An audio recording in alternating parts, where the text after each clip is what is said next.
live stream, and so people Right. See them. Sorry. See them. All right. Thank you, guys. All right. Hello, everyone. Welcome to the Hour of Breakthrough. So happy that you guys can join us. I know there'll be people coming later, and then for those who aren't able to catch us tonight, this video will be saved and uploaded to my YouTube, and it will also stay on the Facebook page that I have for Dr. Renita Gabriel. So you can always catch it at a later time. But for those of you who are able to join us tonight, we're happy that you're here. And I am really happy to have our two special guests here tonight. We have Mr. Darryl Marshall Sr. right here to my right. And further down to my right, we have Coach Will joining us tonight. They're going to be talking to us about breaking the silence on men's mental health. And such an important topic. I'm really excited about it tonight. And I'm really glad that these two gentlemen took their time out to be with us tonight to talk about this topic from their perspectives. Before we get started, I did want to talk to you all who might be new to viewing the Hour of Breakthrough about what the Hour of Breakthrough is. Basically what it is a monthly segment where I talk about mental health issues affecting our communities, specifically the African American community. I do talk a lot about women's issues and Christian, from the Christian perspective as well. So it's not limited to those groups, but those are the communities that I do tend to speak about. I'm excited to have these two gentlemen here, like I said before, and I won't belabor my introduction here. I will go ahead and get started. So I don't, I guess, flubber with regard to introductions. I'm going to let both Mr. Marshall and Coach Will introduce themselves and tell you a little bit about what they do, who they are, and their particular connection to this topic of men's mental health. All right, so we'll start with Mr. Marshall. Good evening. Thank you for inviting me. Thank you for having me here. Darryl Marshall. I'm a licensed clinical therapist. Been doing the license for the last 6 years, doing therapy. Prior to this, I was actually a police officer for 25 years in Montgomery County. Prior to retire, this was my next stage to go into. I saw the need, one, being in the streets, doing what I was doing, work with children, work with kids, and of course, work with men in our community. So, went back to school, got a degree, got a license, and here I am. Right. So my connection is, I'm a black man. Start there. Yeah. Well, good evening. Good evening.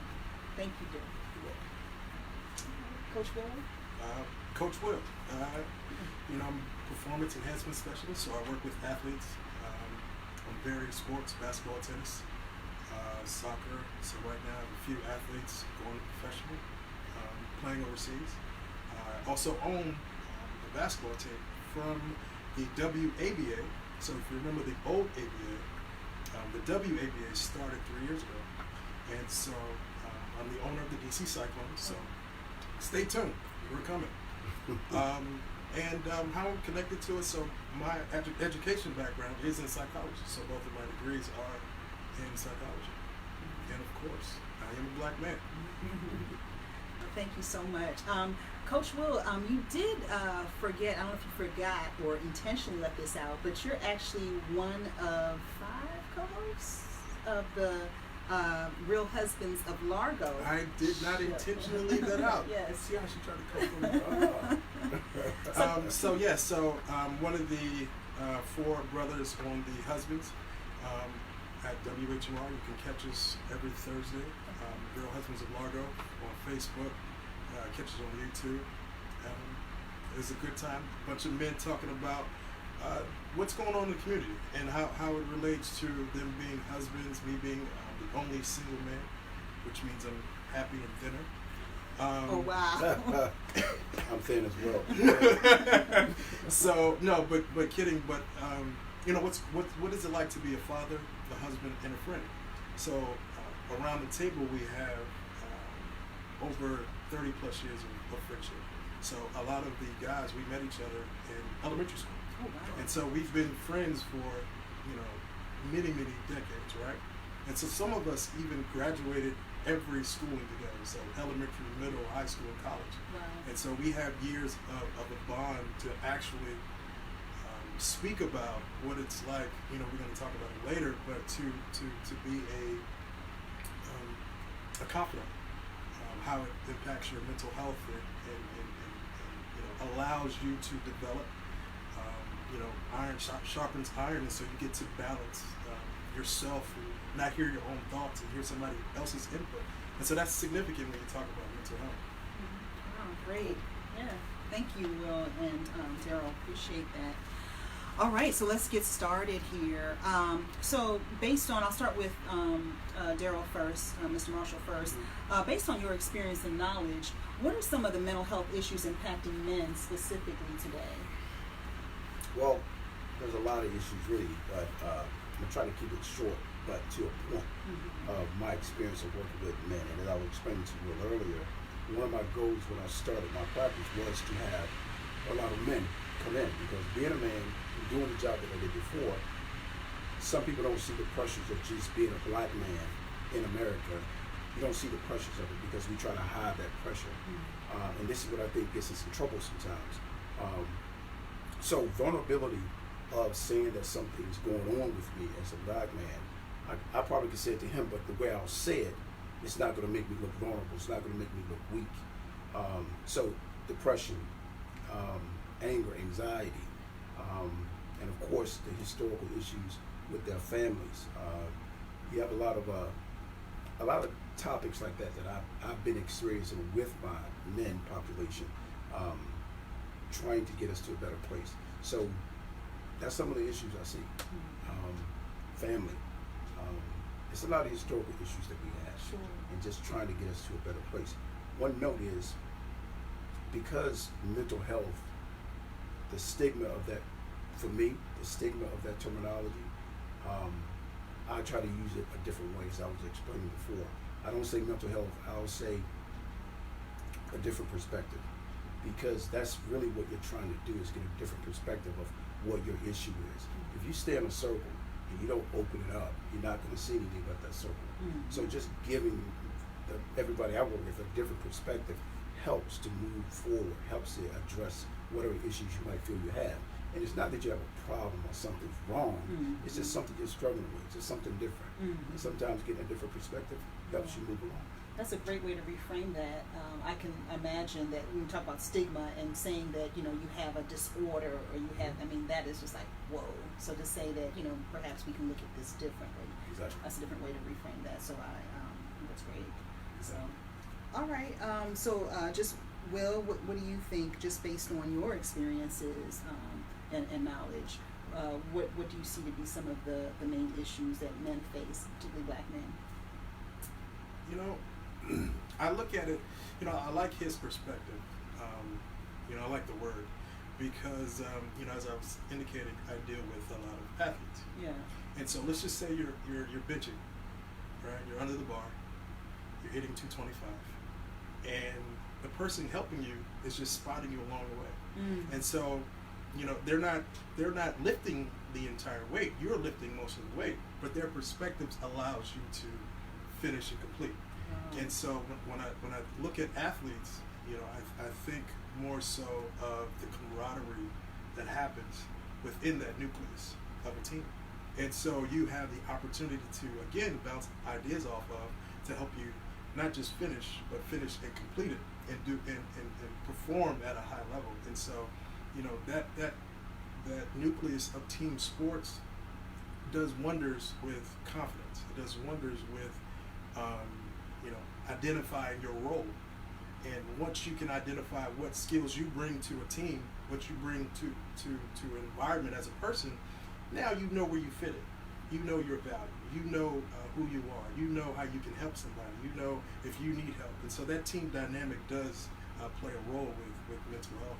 So I hear you saying a couple of things.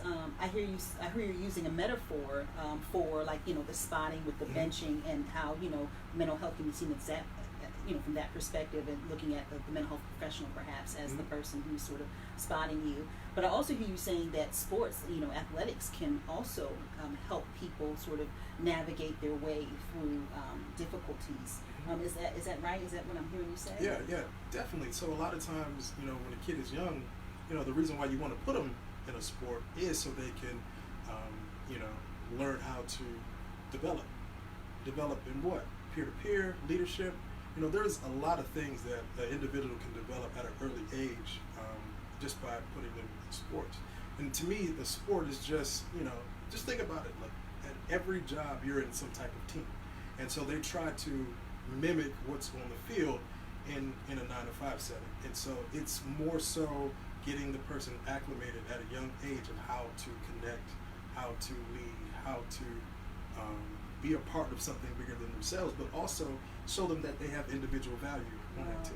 That's great. That's great. That's so deep. I think sometimes we're in a society where things are so competitive, and I think sometimes the focus is, well, is he going to be the next LeBron? And I don't know that people are necessarily thinking about all these things that you can develop and hone in on as you put a child in sports. I think sometimes people are, not saying there's anything wrong with, kind of grooming your child to be the next LeBron, but I hear you saying it's so much more than that. It's so much way. You can't even, every 4 years the world comes together in the Olympics. It unites, sports unites everybody together. Everybody from religion to gender to anything you name it.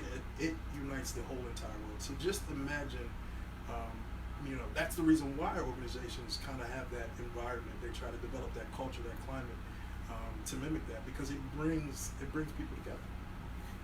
If I may, one of the things that listen to you, Will, I definitely agree with you. Sports is very important. I think it's a great tool that we use to bring things together. One of the problems with mental health is when you bring people together, one of the things you find is that there's a comparison. I compare myself to him. And if I compare myself to him, I'm not looking at my value and my quality. Wow. So I'm trying to be him or get to that place. When I work with men and I'm talking with them and I'm listening to their story and I ask the history of their story, I find out they're trying to be their fathers if they haven't. Wow. And if they don't have one, they're trying to figure out how to be one from what they see on television, from what society has taught, or maybe from what a coach has shown them. Wow. So you begin to see this behavior that they have, and you're trying to figure out where it comes from. So men, we walk into a room, there are other men there, there's a solid message of, hey, I'm here. But how do you present that? How do you stay within yours? Awareness of who I am as a man, not who Will is as a man, but who I am as a man. That's what makes me. I'm not comparing myself to him, but that's what we do, because what else do we have? We look at television. I'm not a LeBron. I'm not Tiger Woods. I play golf. I'm not Tiger.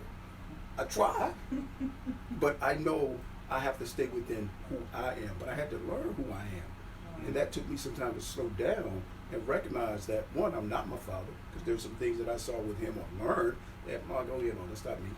But I had to be aware of it. And then I had to accept that there were some parts of that showing. And then I had to say, okay, who do I want to be? Now that might sound like a cliche. Who do you want to be when you grow up? I don't know. But being aware of your strengths, your weaknesses, which I don't like to call, but strengths, weaknesses, or habits that are not productive, being aware of those things causes you, if you want to change them, you have to be aware of them. Let will be will, appreciate will, let me be me and appreciate me. That's what makes us stronger. That's what makes a team work. Because if everybody on the basketball team, if everybody on the football team does their job, we move forward, we win. I'm not trying to be the point guard. I'm trying to be number 2 guard and just to be the best number 2. But in mental health with men, we have to learn who we are within our family, within our friendships. Every friend that you have is different. You can depend on each one of them for something different, and you know which one because you've learned them, right? And that's what we have to be, and be good with that. Celebrate the differences of who we are. Know your difference, know your strengths, and stay with that. Oh, that's good. That's what I hear with that. But I see that as well, the comparison of us men, and we shouldn't do that. But we have to learn who we are. Right. And so, could going to therapy help a man learn who they are?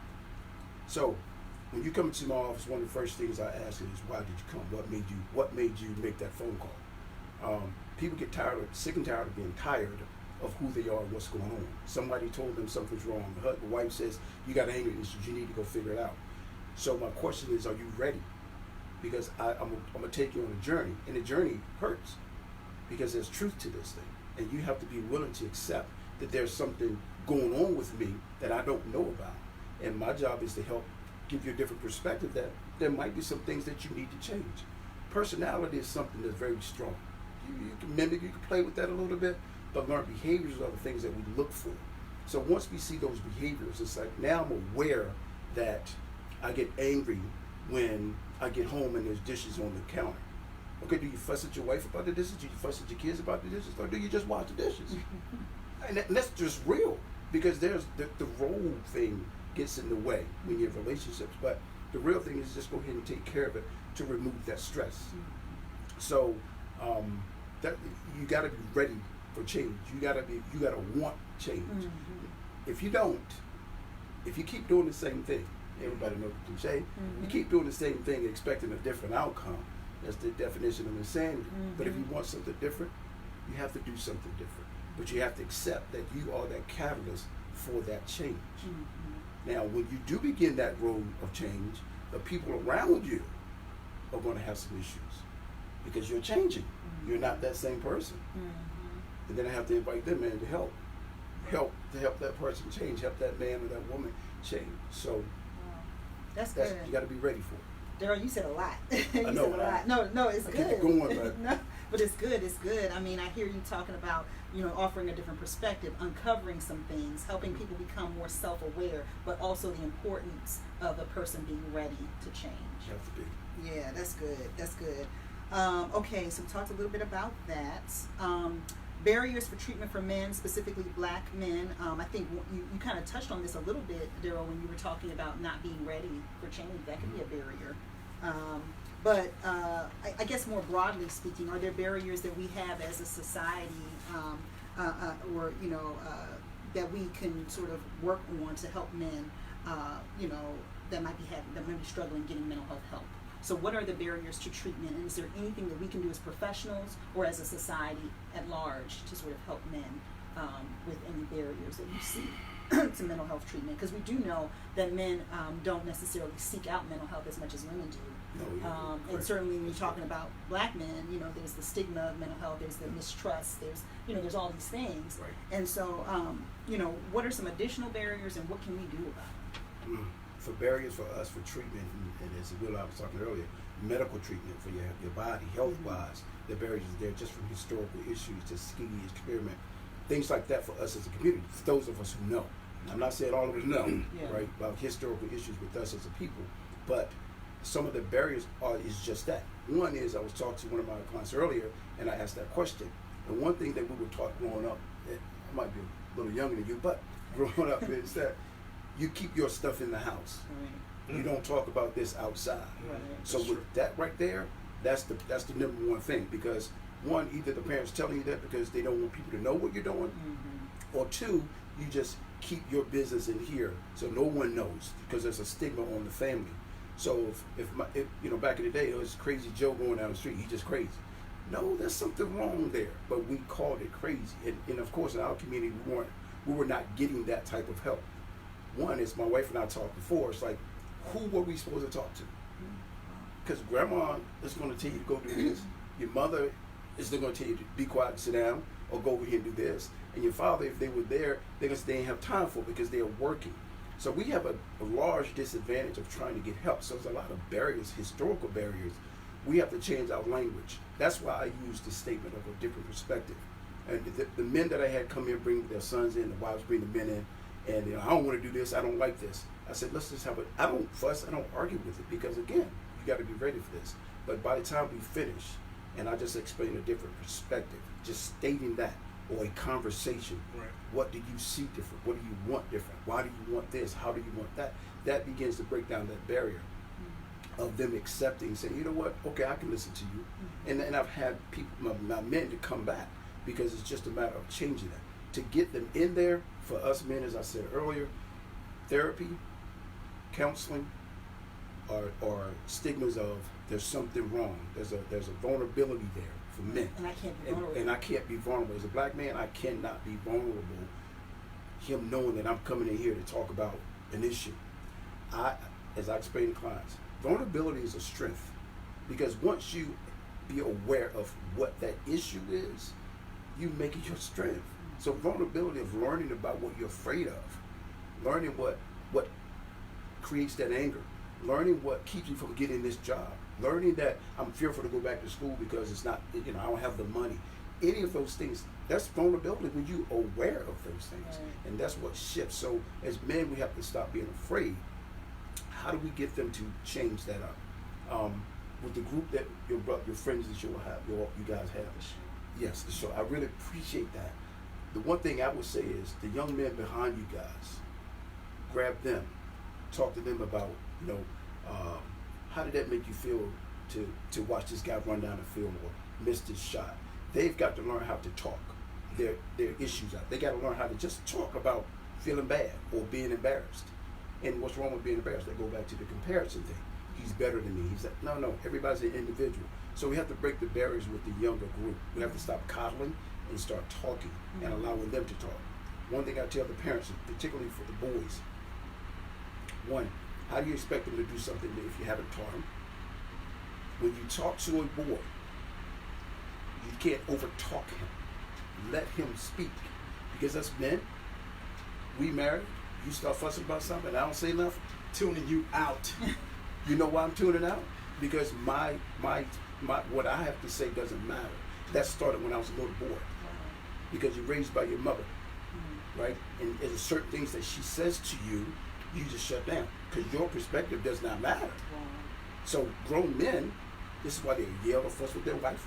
This is why they won't say anything. This is why they mumble under their breath. This is why they stay out a little bit longer because they have nobody to hear them. Right? But that's just reality. I'm not, I don't sugarcoat when I do my stuff. So let the young boys talk. When they get in the car and they're talking about school, let them talk. When they're talking about their friends of something that happened, let them talk.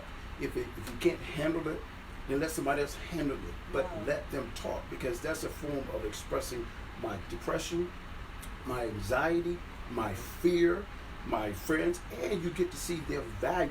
You get to see what you instilled in them if you let them talk. Wow, that's good. Darryl, I wanted to bring Will in on the conversation a little bit too, if you would like to add, but I do want to, you made some really powerful points. One of the things I heard you say was talking about, first thing, reframing the language, right, that you use, change the language you use so it's not mental health or anything like that, but, different perspective. We talked a little bit about that before. You said something very, very important. Let them talk. Let the young ones talk. Let men speak because you'll learn a lot. And to listen, that's important. Will, do you want to add anything to what Darryl was saying, or maybe even elaborate more on what a point that he might have made regarding this? One of the things that when you talk with men, so I've read somewhere that women have the power to influence, right? But guys give direction, right? And we understand differently than women, and so we understand from A to B. And so, how do you do that? Okay, do it like this. And so we're mostly visual, we're mostly logical, and when you're talking to a young man, you have to show him the steps more so than show him a picture, and then let him fill in the steps. Let him do the work. And I think that when you transition your knowledge to a young person, you have to ask them, where does the information that I just gave to you, where does this apply? And then let him talk based upon what you shared with him. And then that way, like you said, you get to see his value, you get to see what he knows. But it's just not, you just from a boy transitioning to a man, especially how men should relate to women. You kind of set that tone at an early age to this is how my mom taught me, I'm gonna talk you. And so, you have to allow this young man to absorb it and ask, where does this apply? And then let them explain it. And then he can relate to a woman how he should treat her. Because now he didn't just hear her, he understood what she was saying. And so that's what everybody really wants. They want to be understood. So I think that's really, really significant. It's a good point. Understood and heard. Understood and heard. Very, and I noticed both of you talked about the women's role in that. But can we talk a little bit about the dad's role in that and helping men shape our young men? I think there's some things that are obvious, but as it relates, even to mental health as we're talking about it, I know my dad didn't talk about mental health issues to my brother, or to us, so. For a man, I think, if it's done right, you'll get it in a lot of different areas.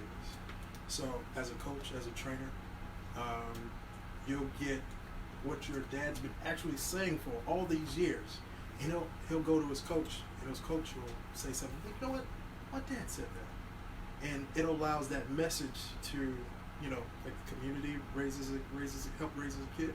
It allows that message or that particular thing to become a habit, because, you know, like he indicated earlier, we're habits we do and habits we don't do. And so it's us, it's the person that's older and more seasoned to really impart that. And so it really takes other men to be a part in another man's life. And it's just not just one person. Like, my dad is a great man. Like, it's okay for me to say I want to be like my dad. But my dad didn't give me 100% everything I needed to know. He didn't. I mean, like, you can't. But when I met a coach, met a trainer, mentor, like, he gave me those things that, you know, my dad wasn't, you know, privileged of knowing, based upon the time that he grew up in, there's a lot of factors. So everybody can't be everything, but a kid, a young man will get it from a lot of different places if you put him in that environment. Because what we're really talking about is what type of environment did you grow up in? What's in your environment? So as a man raising a son, I'm gonna put my kid in not necessarily Boy Scouts, but that structured environment, because another man needs structure. I'm gonna put him in sports because the structure of sports will teach him how to play within the guidelines. I'm gonna put my son in coding school because, again, he gets to be in a certain structured environment. You have to give men structure. That's how, like, I know personally, I did better in college when I had more to do. When I knew I had to be here at a certain time, I knew I had this amount of time to study. I knew I had to go to my internship at the hospital. I knew I had to come back for class. The more I had on my plate, the more disciplined I was. And really, that's what we really want to teach men, is how to be disciplined. And that's really the key to success, is really discipline. And I agree with that 100%. I'll start there. It's a loaded question for men and the dads. However, I'll say what I always tell my fathers that I work with, and any man that I work with, is when you with your sons, you are their hero, whether you're in the house or not. I work with young boys, and the fathers are in another state, and the boys are having these issues, and the biggest thing is they don't really care. No, they do care. It's just a matter of communication with that young man, of just saying, I see you, and a phone call, or stop by their house and take him with you to go to get gas, to go to Target, to go anywhere. Well, as long as he's with you, he's watching you. He's watching you in the house. You don't have to say a word. He's watching, because he's seeing how to be based off what you do. Mm-hmm. That's good or bad, right? So you have to be aware that that little boy and that little girl is watching you. She's watching, he and she are watching how you talk to mommy, how you talk, period, how you talk to them. Because she's going to mimic, you're teaching her what she's looking for, subconsciously she's going to pick it up, and so is he. So communicate with them about anything. Take them with you. Let them be in your presence. There's a presence a man carries with him, good or bad, but there's a presence. So take them with you. Don't be afraid of that. Shopping, anything. 2, they're not you. The expectations that you put on your son or your kids, you can't live through them. What you should be looking at is the strength of that child, because they're not just you, they're that wife or that young lady that you had that child with. So that DNA plays a big role.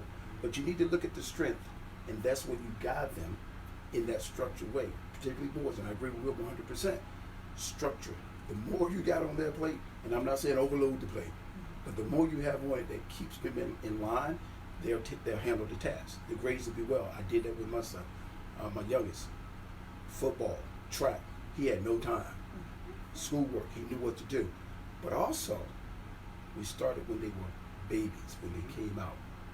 This is not something you do at 13. This is something you do when they come out the womb. Okay? You know, you get these young men coming in at 13, 14 years old, and they off the hook, and they can't handle them. And you start walking backwards, and you'll see, oh, that's cute. This is this. We weren't doing these structured things early on. So we can't put them in now. Not saying don't do it, do it, but let them understand why. Again, it goes back to awareness. So with the fathers, with their children, you communicate with them, you take them with you. The more they're around you, they see things, they can grow from that. Particularly us in our community, like Will was saying, there are men around. When they're talking, it confirms what they've been told before. Mm-hmm. So they're like, okay. And I watch this over and over with my son. I tell him, tell your kids stuff before it happens. That's true. Talk to them about drugs and sex and women and school and teachers and talk to them before it happens. I always tell people, when you mentor a kid, you always have a 2 years spaced out. For the kid that's 10, they help their kid that's 8. The kid that's 12, they help their kid that's 10, because they've already been through some things. Mm-hmm. So you train them up that way. But train them, okay? So that's why I said it's a loaded question. There's so many different avenues to breaking that road, but the biggest one is communication. I wasn't taught to as a young boy.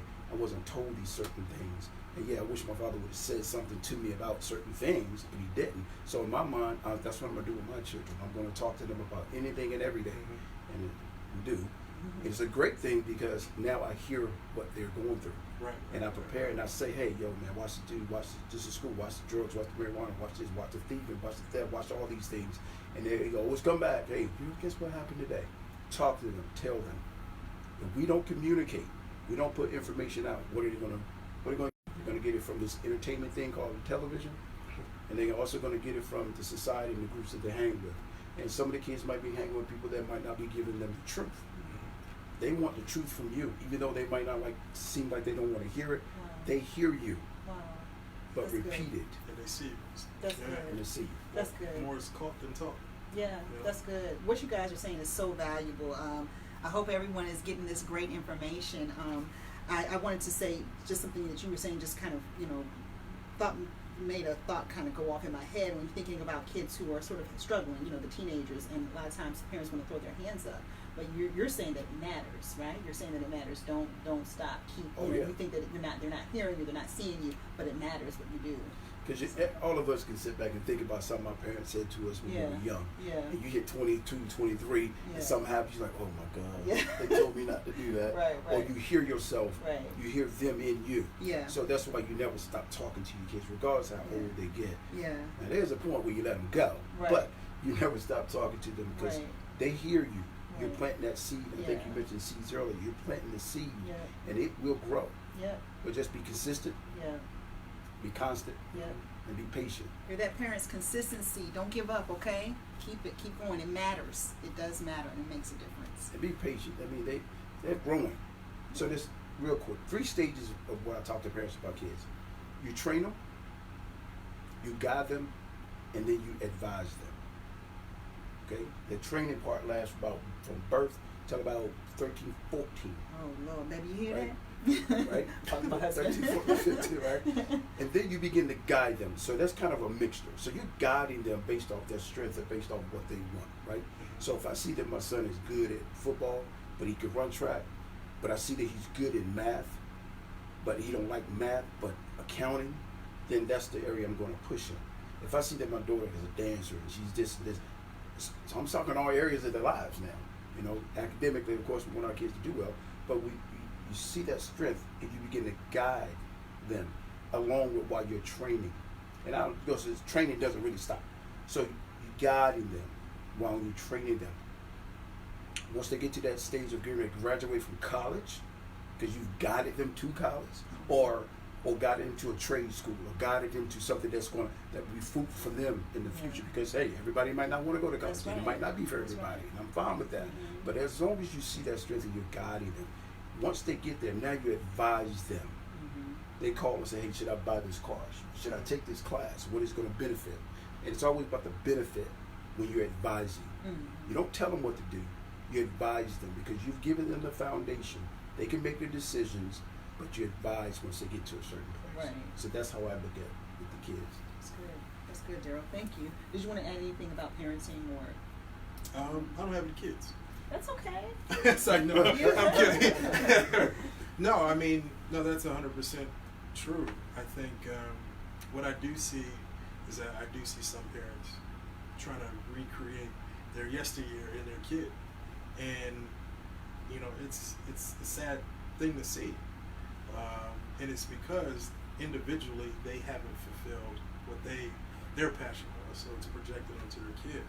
But you know, you really have to do strength assessment. You know, what is my kid good at, and let's follow that path. Mm-hmm. And then like he was saying, your strength. I mean, your weakness is really your strength, because once you recognize it. So if I have a kid who is right-handed and can't use their left to make a layup, we do that all day long, all day long. Mm-hmm. And now, not only are they making left-hand layups, but they're making it look pretty. They, doing astronomical things with their left hand. And so, making yourself aware of not just your strength but your weakness too actually helps you develop. Mm-hmm. And the thing about it is, fear normally stops you. Oh. And it's just, I really want to tell people, and I tell athletes, fear is probably the thing you should run to. If you're afraid, go to that. Wow. Mainly, ask why you're afraid first, but then address it, and that will make you learn how to overcome that as you develop more and more and more into your craft. So when I talk to kids, I really speak to kids about fear and how to overcome that. That's the main thing. Thank you, Will. It looks like there was a question here. So sometimes Sure. Our viewers will ask questions. So there's a question. So I'm not sure who this is for. How do parents compete with their children's peers when the peers may have a stronger influence? I'm not sure who asked that question. Hi. Hey, Bianca. So this is Bianca's question. That's a good question, Bianca. Either one of you gentlemen can take it, or both of you. Do you want to start with that question, Will, or? How do you compete with your friends' peers? How do parents compete with their children's peers when the peers may have a stronger influence? That's a loaded question. Mm-hmm. I don't really have a one particular answer to that, because I need to figure out what's going on. Mm-hmm. What happened to me is this is what it sounds like. It sounds like you haven't invested early on in your kids' communication, and that you don't really know the triggers that your child has. To me, you have to figure out why is that kid, the word is not insecure, but why is that kid acceptable to believing that that somebody has the gospel and you don't? I mean, you live with your child, so you're supposed to understand your kid a little bit more. And I know, to a degree, I can understand a kid wanting to listen to their their peers, because you're just mommy, you're just dad, and you say it all the time. And you kind of get drowned out with that same sound a lot.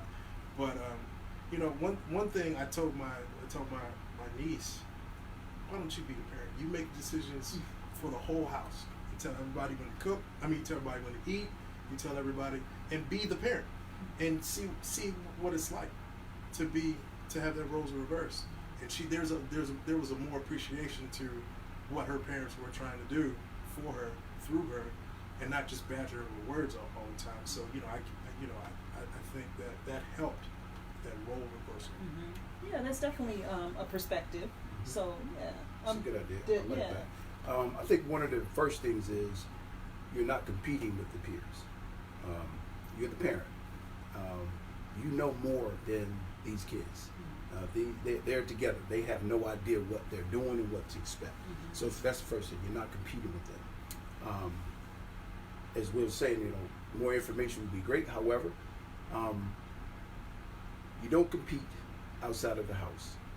You talk to your kids and you'll find out what is it that you think you're competing against and for what. They have to understand who the parent is. They have to understand who runs the house. I don't know if you came in early enough to hear about the structure. What do you have them doing? How are you structuring their life? Because when we allow them to have this social stuff go on, and we're not structuring, we're not putting things into place. Let me say this, because this came off, this is hit me here, is there's no bad parent, there's no good parent. There's parenting. If they upset with you because you said no, they'll get over it. They're resilient. So that no has to happen sometimes.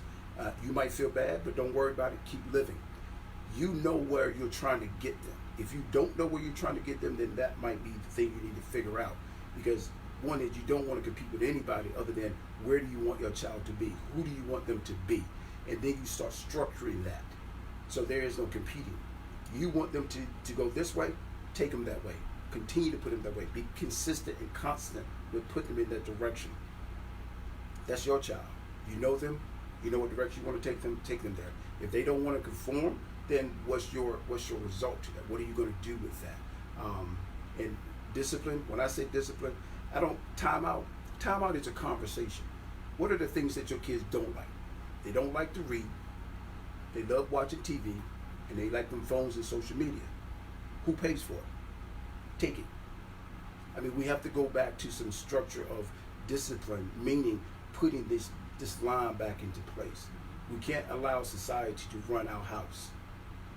You stand on your beliefs, you stand on your values, and that's what you compete with.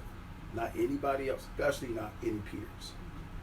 I think that's helpful. I also think it's I think that's helpful. I think it's also helpful to know sort of developmentally where your child is. So we do know, like, the research does suggest that, there's phases and stages, right, of development. And so I think Erickson's stages, they talk about how when the kid gets to adolescence, their peers are more influential. But I think to incorporate what both of you gentlemen said about the relationship and early on and establishing some things and foundations and things like that, I think that can really nurture the relationship. The things that you set up in the beginning can really help nurture a relationship, and hopefully, while there'll still be these peer influences, like you were talking about, something will play in their mind about, well, mom said this or dad said this. And so even though it seems like their peers are very influential, I mean, you still have the upper hand in that you have that foundational relationship with your child. So I hope this is helpful. Bianca, I'm not sure if you were asking for yourself or, just a kind of a general question. But I think, hopefully this gave you some different takes on it. But I think it does depend developmentally where the child is. It's part of it. Mm-hmm. Okay, any other questions? Okay, thank you so much for the question. Please feel free to ask more questions. We're talking about men's mental health. We're talking about parenting too. So please feel free to chime in with questions. So we talked about barriers. We talked about society, what we can do. So we didn't really talk about what we can do as professionals to help men overcome these barriers. Are there things? Well, yes, we did. You talked about sort of changing the language and how we talk about mental health, and that sort of can, encourage men to come. Are there other things that we can do that you feel like we can do, Will, as a society or as mental health professionals to sort of make? I had a viewer who watches regularly, who sort of said, how can we make mental health sexy or attractive to African American men? Is there anything that we can do to sort of make it more appealing or to encourage the seeking of mental health services, just from your perspective? I got into psychology. People, we and Renita went to the same graduate program. Chi-town. And my first exposure to psychology was in high school. And so it was it was an elective, but I was exposed to thinking, feeling, being intuitive, how the brain works, child development, and so it became a part of the curriculum. And so being just exposed to it in school a little earlier will definitely help, because it gets people talking. It gets people to sharing in the classroom. It gets people being more sensitive about other cultures, sensitive to men and women, how they interact with one another.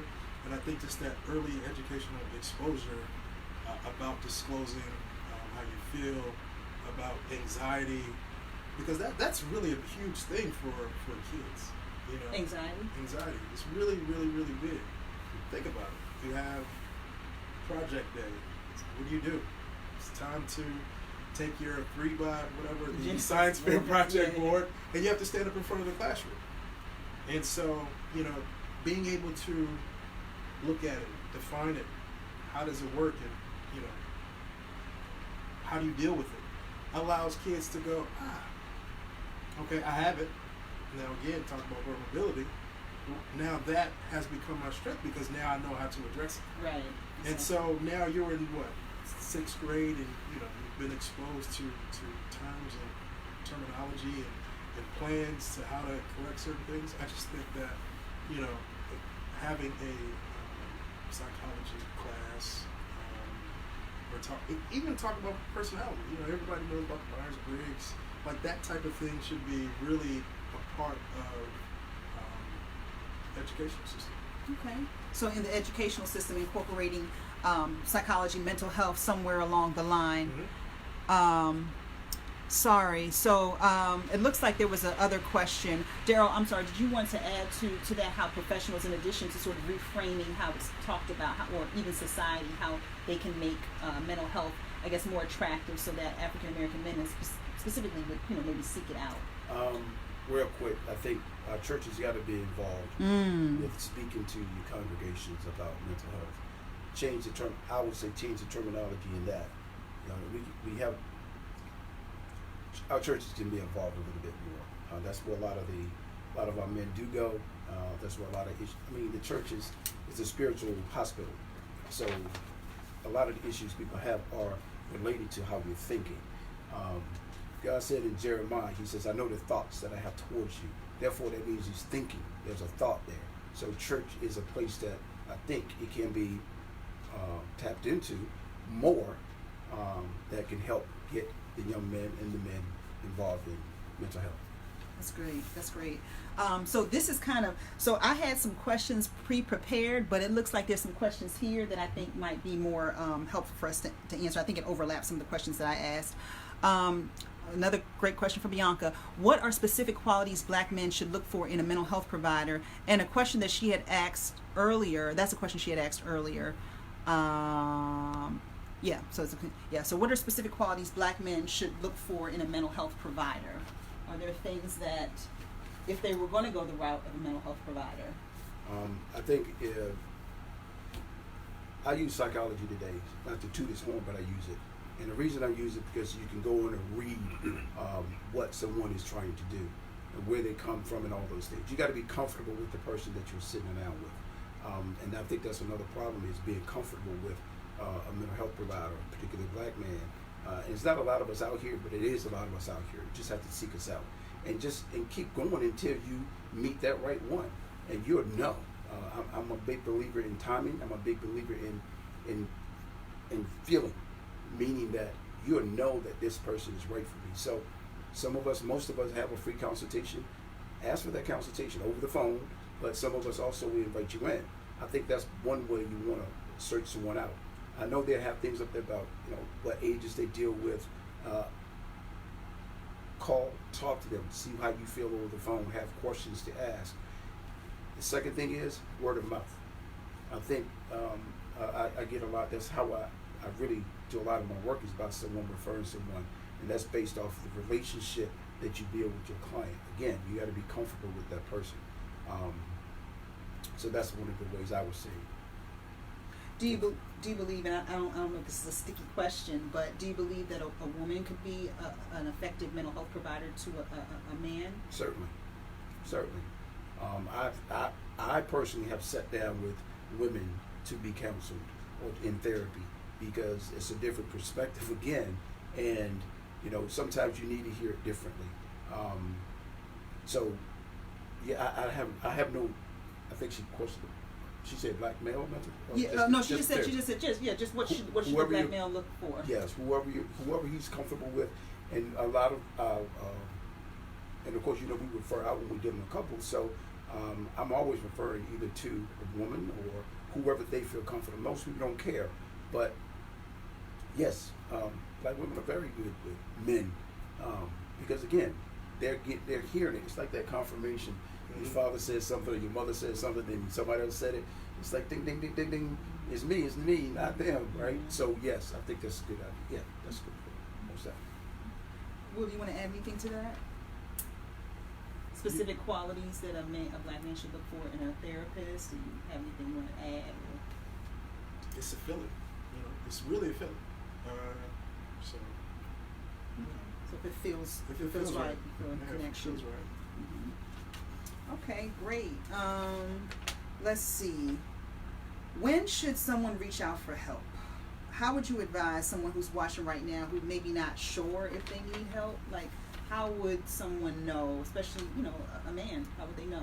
Black men know that they need help. They need to maybe talk to somebody. If you have a question about something that you're feeling, that's the time to do it. I've had many people come in and say, I just want to check on something. And we meet one time, and they say, you know what, this is what I'm thinking, this is how I'm feeling. I just want to make sure. And we have a conversation about it. And it's okay, or it's like, well, we need to talk some more. But if you have a question about how you're feeling about something, you're feeling anxious, you're feeling, depression is not just feeling sad.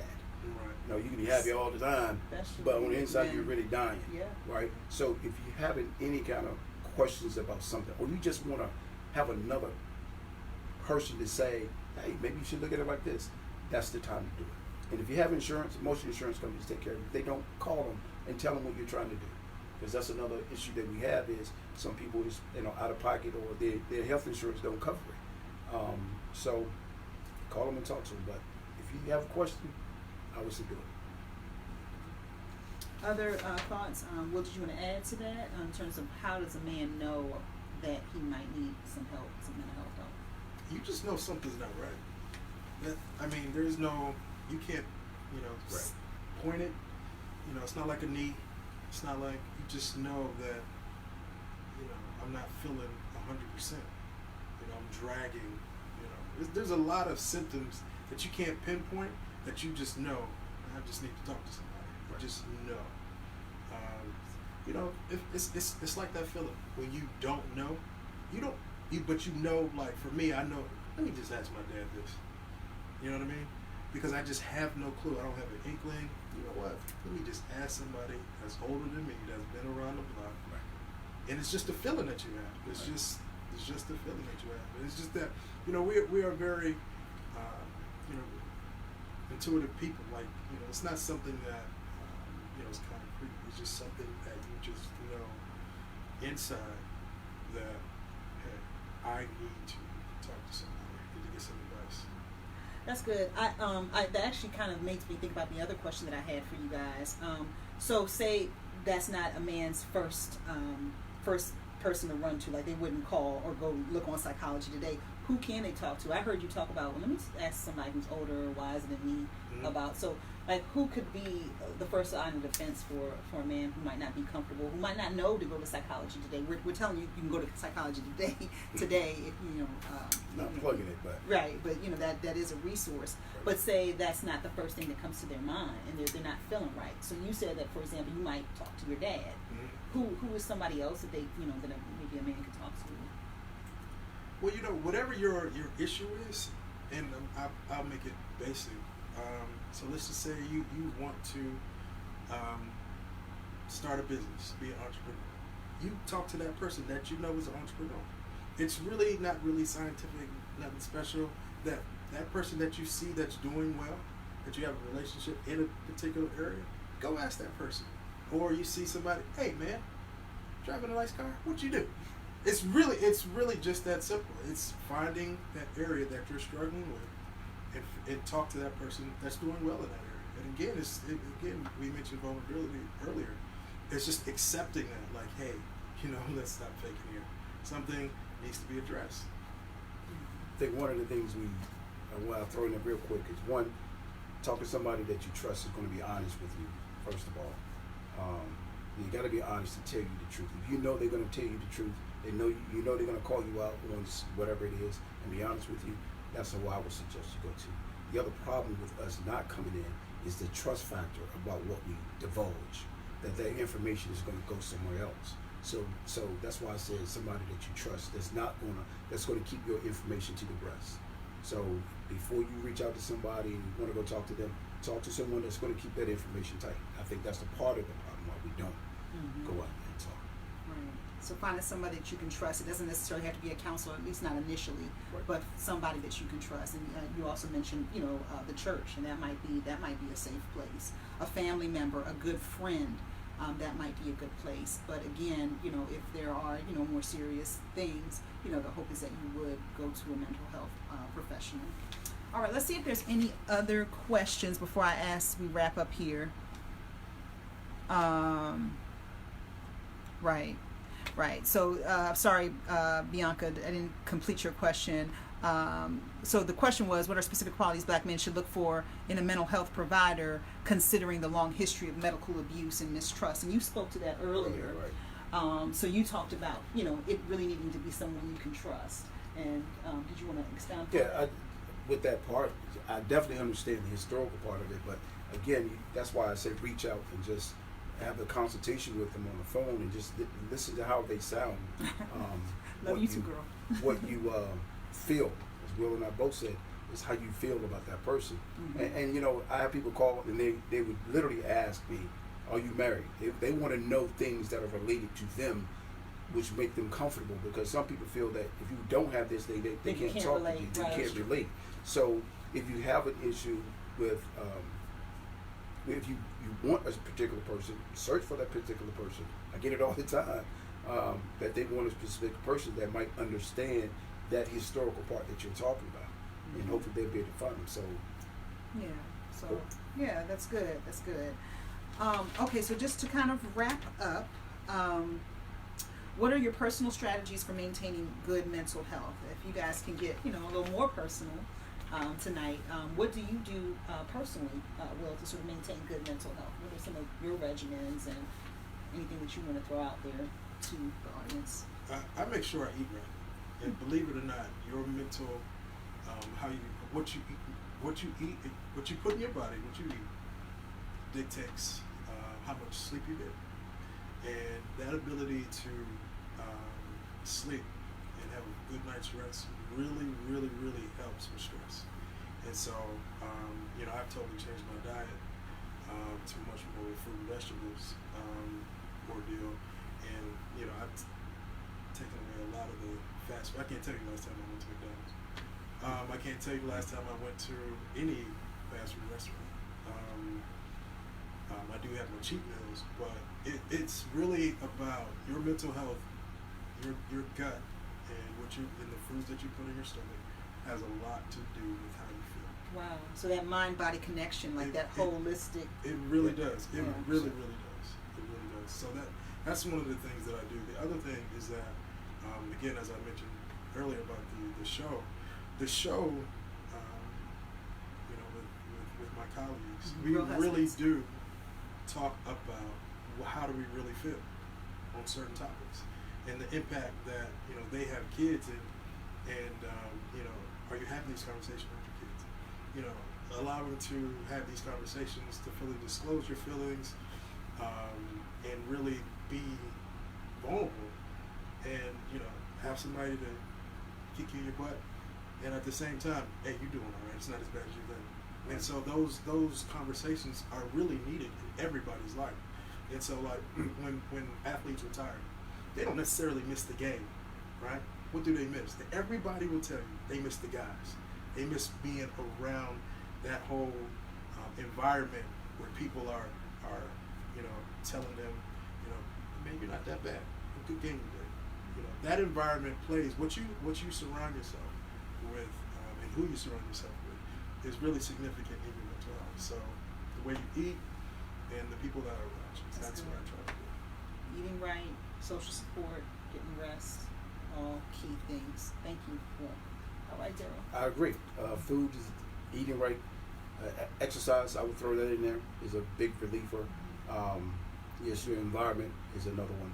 And then, because I do this, is talking and writing, actually. Sometimes we don't like to write, as I said earlier, reading. But if you actually begin to write about what's going on in your head, it's another form of talking. And you won't believe the stuff that you will actually put down on paper. But that relieves a whole lot of stress for you, and you can actually see what you're thinking. And it's like, oh, I am good, or that don't make sense. I go talk to someone. But eating, exercise, your rest. I golf. When I golf, I walk, and then I cut my grass. I do active things to release the endorphins to make me feel a certain way, and then I write. Whatever I'm thinking about, whatever's going on, I write. And again, I'll talk to somebody from time to time. when I have thoughts of something's not right, then I will have that conversation. So that's what I do with my mental health. Thank you so much for being so transparent, guys. Really appreciate that. I think that's going to help, our viewers. Please share it with your husbands or your male friends. I think this conversation can be really, really helpful. It was really helpful, and I really enjoyed it. I thank you both for taking your time out tonight.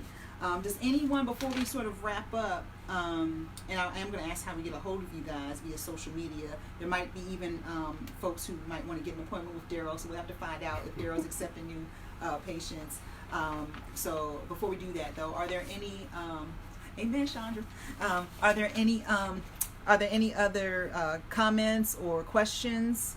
Let me scroll up real quick to see if there was anyone that asked. So valuable. Okay.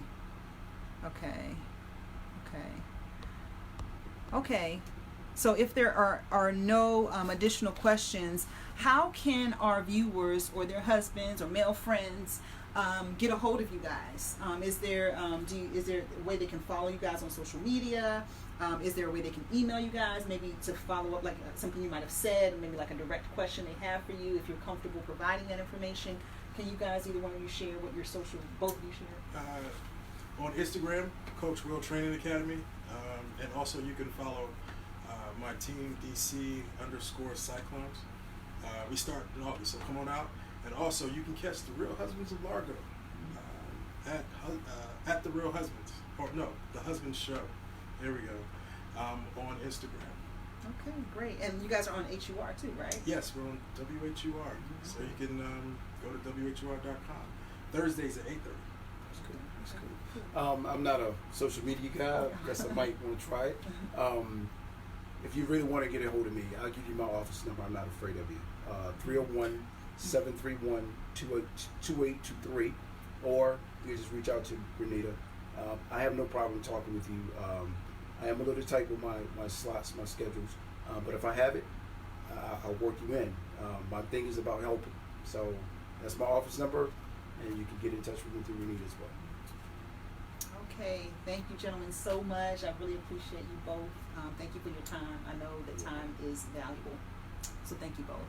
Yeah. All right, thank you for joining us for the Hour of Breakthrough. See you next month, hopefully. Take care, bye.